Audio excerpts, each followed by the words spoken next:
Borobudur adalah sebuah candi Buddha yang terletak di Borobudur, Magelang, Jawa Tengah. Candi ini terletak kurang lebih 100 km di sebelah barat daya Semarang, 86 km di sebelah barat Surakarta, dan 40 km di sebelah barat laut, Yogyakarta. Candi dengan banyak stupa ini didirikan oleh para penganut agama Buddha Mahayana sekitar tahun 800 Masehi pada masa pemerintahan Wangsa Shailendra. Borobudur adalah candi atau kuil Buddha terbesar di dunia, sekaligus salah satu monumen Buddha terbesar di dunia. Monumen ini terdiri atas 6 teras berbentuk bujur sangkar, yang di atasnya terdapat 3 pelataran melingkar. Pada dindingnya dihiasi dengan 2.672 panel relief dan aslinya terdapat 504 arca Buddha. Borobudur memiliki koleksi relief Buddha terlengkap dan terbanyak di dunia. Stupa utama terbesar terletak di tengah sekaligus memahkotai bangunan ini dikelilingi oleh 3 barisan melingkar, 72 stupa berlubang, yang di dalamnya terdapat arca. Buddha tengah duduk bersila dalam posisi teratai sempurna dengan mudra, sikap tangan, Dharma Cakra Mudra, Umuta Roda Dharma. Monumen ini merupakan model alam semesta dan dibangun sebagai tempat suci untuk memuliakan Buddha sekaligus berfungsi sebagai tempat ziarah untuk menuntun umat manusia beralih dari alam nafsu duniawi menuju pencerahan dan kebijaksanaan sesuai ajaran Buddha. Para peziarah masuk melalui sisi timur dan memulai ritual di dasar candi dengan berjalan melingkari bangunan suci ini searah jarum jam, sambil terus naik ke undakan berikutnya melalui 3 tingkatan ranah dalam kosmologi Buddha. Ketiga tingkatan itu adalah Kamadhatu, ranah hawa nafsu, Rupadhatu, ranah berwujud, dan Arupadhatu, ranah tak berwujud. Dalam perjalanannya, para peziarah berjalan melalui serangkaian lorong dan tangga dengan menyaksikan tak kurang dari 1.460 panel relief indah yang terukir pada dinding dan pagar langkan. Menurut bukti-bukti sejarah, Borobudur ditinggalkan pada abad ke-14 seiring melemahnya pengaruh kerajaan Hindu dan Buddha di Jawa serta mulai masuknya pengaruh Islam. Dunia mulai menyadari keberadaan bangunan ini sejak ditemukan 1814 oleh Sir Thomas Stamford Raffles, yang saat itu menjabat sebagai Gubernur Jenderal Inggris atas Jawa. Sejak saat itu Borobudur telah mengalami serangkaian upaya penyelamatan dan pemugaran perbaikan kembali. Proyek pemugaran terbesar digelar pada kurun waktu 1975 hingga 1982 atas upaya pemerintah Republik Indonesia dan UNESCO. Kemudian situs bersejarah ini masuk dalam daftar situs warisan dunia. Dalam bahasa Indonesia, bangunan keagamaan purbakala disebut candi. Istilah candi juga digunakan secara lebih luas untuk merujuk kepada semua bangunan purbakala yang berasal dari masa Hindu-Buddha di Nusantara. Misalnya gerbang, gapura, dan petirtaan, kolam dan pancuran pemandian. Asal mula nama Borobudur tidak jelas, meskipun memang nama asli dari kebanyakan candi di Indonesia tidak diketahui. Nama Borobudur pertama kali ditulis dalam buku sejarah Pulau Jawa karya Sir Thomas Stamford Raffles.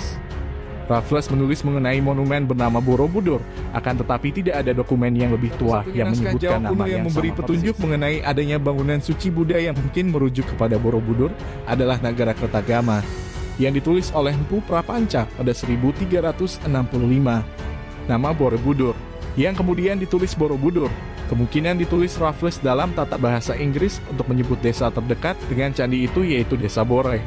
Boro, kebanyakan candi memang seringkali dinamai berdasarkan desa tempat candi itu berdiri.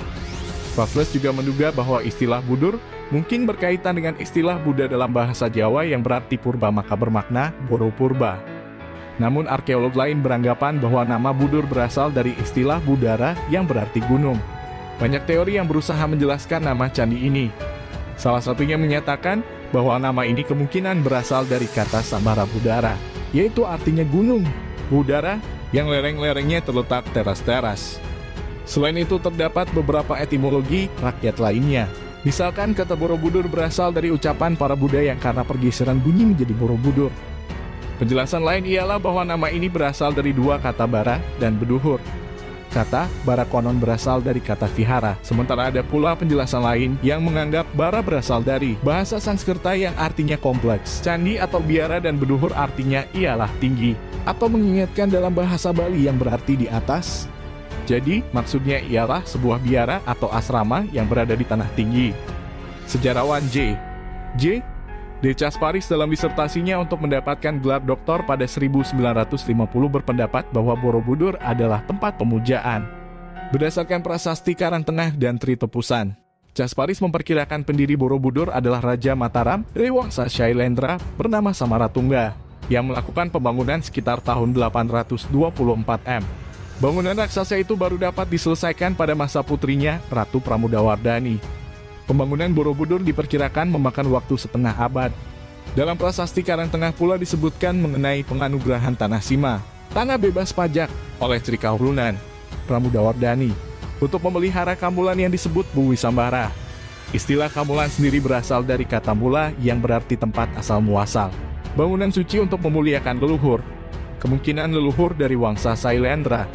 Jasparis memperkirakan bahwa Bumi Sambara Budara dalam bahasa Sanskerta yang berarti Bukit Himpunan Kebajikan 10 Tingkatan Bodhisattva adalah nama asli Borobudur.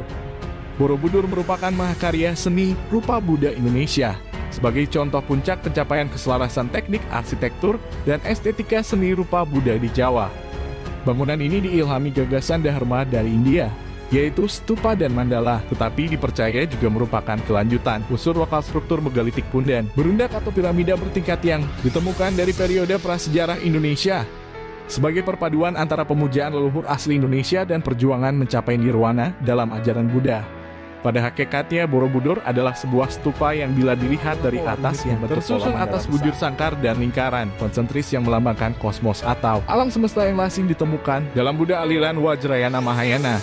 10 pelataran yang dimiliki Borobudur menggambarkan secara jelas filsafat mazhab Mahayana yang secara bersamaan menggambarkan kosmologi konsep alam semesta, sekaligus tingkatan alam pikiran dalam ajaran Buddha. Bagaikan sebuah kitab, Borobudur menggambarkan 10 tingkatan bodhisattva yang harus dilalui untuk mencapai kesempurnaan menjadi Buddha. Dasar denah bujur sangkar berukuran 123 meter, 404 ft di tiap sisinya. Bangunan ini memiliki 9 teras, yaitu 6 teras terbawah berbentuk bujur sangkar dan 3 teras teratas berbentuk lingkaran.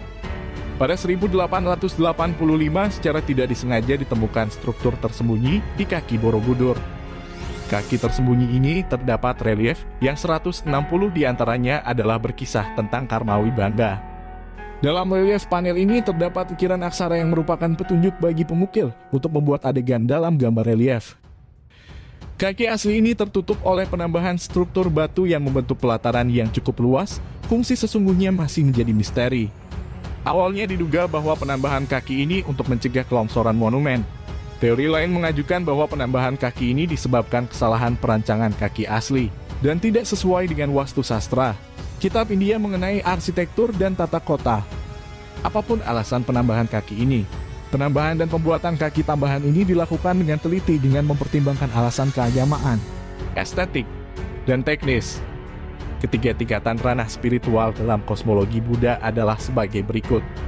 1. Kamadhatu.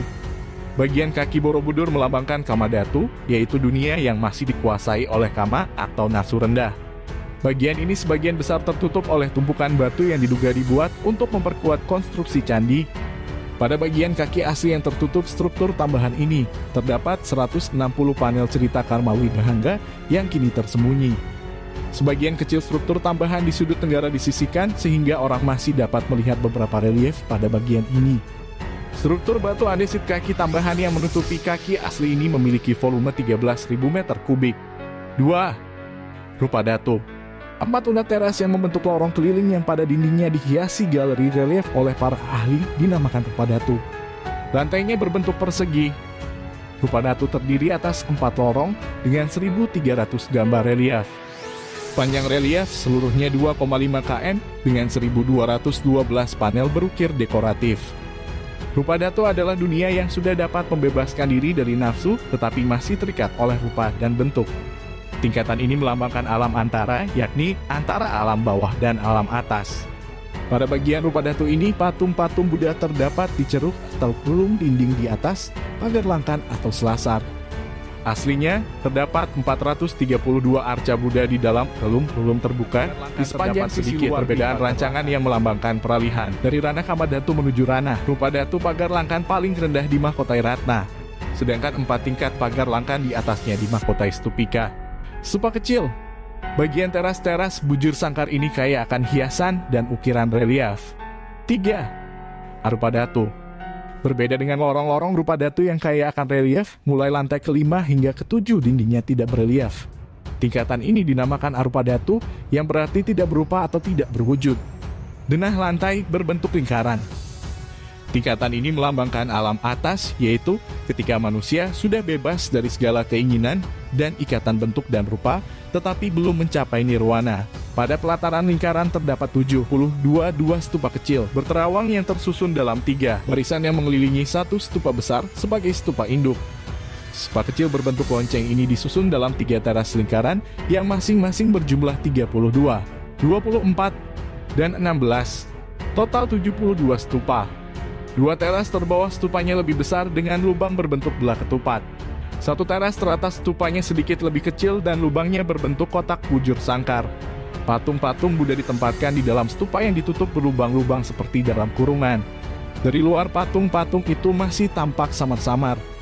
Rancang bangun ini dengan cerdas menjelaskan konsep peralihan menuju keadaan tanpa wujud, yakni arca Buddha itu ada, tetapi tak terlihat. Tingkatan tertinggi yang menggambarkan ketiadaan wujud yang sempurna dilambangkan berupa stupa yang terbesar dan tertinggi. Stupa digambarkan polos tanpa lubang-lubang. Di dalam stupa terbesar ini pernah ditemukan patung Buddha yang tidak sempurna, atau disebut juga Buddha yang tidak rampung, yang disalah-sangkakan sebagai patung Adi Buddha. Padahal melalui penelitian lebih lanjut tidak pernah ada patung di dalam stupa utama. Patung yang tidak selesai itu merupakan kesalahan pemahatnya pada zaman dahulu. Menurut kepercayaan, patung yang salah dalam proses pembuatannya memang tidak boleh dirusak.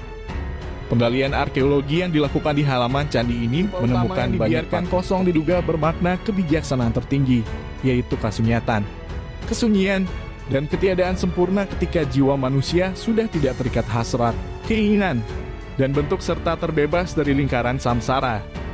Adapun susunan dan pembagian relief cerita di dinding dan pagar langkan candi adalah sebagai berikut. 1. Karmawi Bangga. Sesuai dengan makna simbolis pada kaki candi, relief yang menghiasi dinding batur yang terselubung tersebut menggambarkan hukum karma. Karmawi Bangga adalah naskah yang menggambarkan ajaran mengenai karma, yakni sebab akibat perbuatan baik dan jahat. Deretan relief tersebut bukan merupakan cerita seri serial, tetapi di setiap figura menggambarkan suatu cerita yang mempunyai hubungan sebab akibat. Relief tersebut tidak saja memberi gambaran terhadap perbuatan tercela manusia disertai dengan hukuman yang akan diperolehnya, tetapi juga perbuatan baik manusia dan pahala.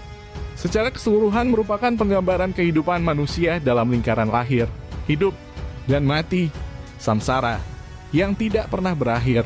Dan oleh agama Buddha rantai tersebutlah yang akan diakhiri untuk menuju kesempurnaan. Kini hanya bagian tenggara yang terbuka dan dapat dilihat oleh pengunjung. Foto lengkap relief Karmawi Bangga dapat disaksikan di Museum Karmawi Bangga di sisi utara Candi Borobudur. 2. Lalita Wistara merupakan penggambaran riwayat Sang Buddha dalam deretan relief-relief, tetapi bukan merupakan riwayat yang lengkap, yang dimulai dari turunnya Sang Buddha dari surga Tusita dan berakhir dengan wejangan pertama di Taman Rusa dekat kota Banaras. Relief ini berderet dari tangga pada sisi sebelah selatan, setelah melampaui deretan relief sebanyak 27 figura yang dimulai dari tangga sisi timur. Ke-27 figura tersebut menggambarkan kesibukan, baik di surga maupun di dunia, sebagai persiapan untuk menyambut hadirnya penjelmaan terakhir Sang Bodhisattva selaku calon Buddha. Relief tersebut menggambarkan lahirnya Sang Buddha di arca pada ini sebagai Pangeran Siddhartha, putra Raja Sudodana dan Permaisuri Maya dari negeri Kapilawastu. Relief tersebut berjumlah 120 figura, yang berakhir dengan wejangan pertama, yang secara simbolis dinyatakan sebagai pemutaran roda Dharma. Ajaran Sang Buddha disebut Dharma yang juga berarti hukum, sedangkan Dharma dilambangkan sebagai roda. 3. Jataka dan Awadana. Jataka adalah berbagai cerita tentang Sang Buddha sebelum dilahirkan sebagai Pangeran Siddhartha. Isinya merupakan pokok penonjolan perbuatan-perbuatan baik, seperti sikap rela berkorban dan suka menolong yang membedakan Sang Bodhisattva dari makhluk lain manapun juga. Beberapa kisah Jataka menampilkan kisah fabel, yakni kisah yang melibatkan tokoh satwa yang bersikap dan berpikir seperti manusia. Sesungguhnya, pengumpulan jasa atau perbuatan baik merupakan tahapan persiapan dalam usaha menuju ke tingkat kebudayaan. Adapun Awadana pada dasarnya hampir sama dengan Jataka, akan tetapi pelakunya bukan Sang Bodhisattva, melainkan orang lain dan ceritanya dihimpun dalam kitab Diwewadana yang berarti perbuatan mulia kedewaan. Dan kitab Awadana Sataka atau 100 Borobudur, Jataka dan Awadana diperlakukan sama, artinya keduanya terdapat dalam deretan yang sama tanpa dibedakan. Himpunan yang paling terkenal dari kehidupan sang bodhisatwa adalah Jataka Mala atau Untayan Cerita Jataka, karya penyair Arya Sura yang hidup dalam abad ke-4 Masehi. 4. Gandayuha merupakan deretan relief menghiasi dinding lorong kedua. Adalah cerita Sudana yang berkelana tanpa mengenal lelah dalam usahanya mencari pengetahuan tertinggi tentang kebenaran sejati oleh Sudana. Penggambarannya dalam 460 figura didasarkan kepada kitab suci Buddha Mahayana yang berjudul Gandayuha. Dan untuk bagian penutupnya berdasarkan cerita kitab lainnya, yaitu Bahtacari. Nah, itulah penjelasan singkat mengenai asal-usul dan arsitektur pembangunan Candi Borobudur.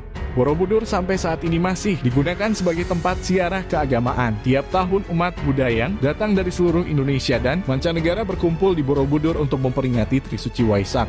Terkait kepariwisataan, Borobudur adalah objek wisata tunggal di Indonesia yang paling banyak dikunjungi wisatawan. Pada 11 Februari 2022, pemerintah meresmikan status Candi Borobudur kembali sebagai tempat peribadatan umat Buddhis di Indonesia dan dunia.